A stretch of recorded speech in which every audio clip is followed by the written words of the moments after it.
Habang patuloy ang search and rescue, ay tumataas pa ang bilang ng mga casualty sa lindol sa buong Mindanao.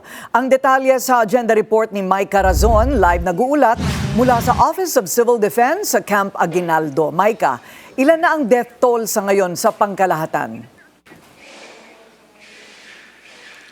Corina, umabot na sa 37 ang nasawi sa magnitude 7.8 na lindol na tumama Lunes ng umaga sa Sarangani. Kasabay nga ng pagbabalik eskwela ang pagyanig ng malakas na lindol sa Regions 9, 11, 12 at BARM. Ayon sa datos ng National Disaster Risk Reduction and Management Council, mahigit 30,000 pamilya o 100,000 individual ang apektado ng lindol. So yun po ang focus natin, search and rescue, yung immediate, we will address yung housing needs, and then yung pag-sustain ng mga relief, relief operations or mga relief supplies sa mga affected na communities. Nasa 37 na ang patay, 488 ang sugatan at 5 ang nawawala pa.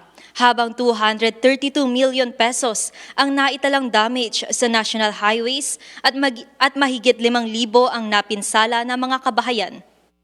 May repair, minor na yung mga simento lang na hindi naman structural, medyo bumigay ng konti. Pero kasi syempre, gumagalaw yung buong tulay.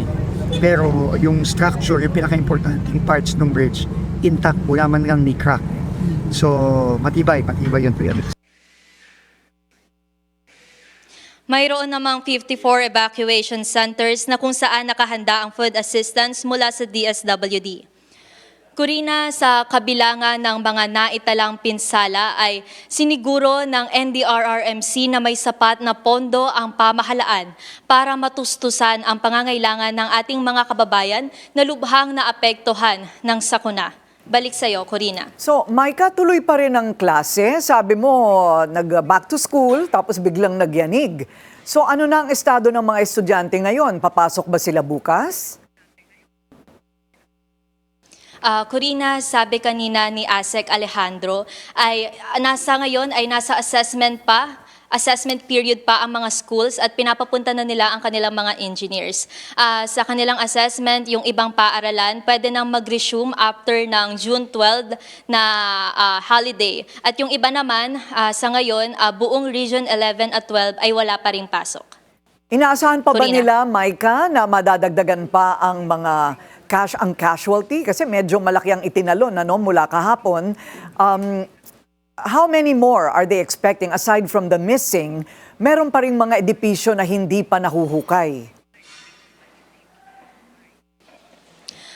Corina, sabi nga kanina ni ASEC Alejandro, may naitalang 6 na landslides pero hindi pa nila tiyak kung ilan pa rin yung nawawala dito. So hindi muna sila nakapag-provide ng exact figures kung ilan pa yung inaasahan nilang nawawala or kung meron pa bang nawawala. Corina?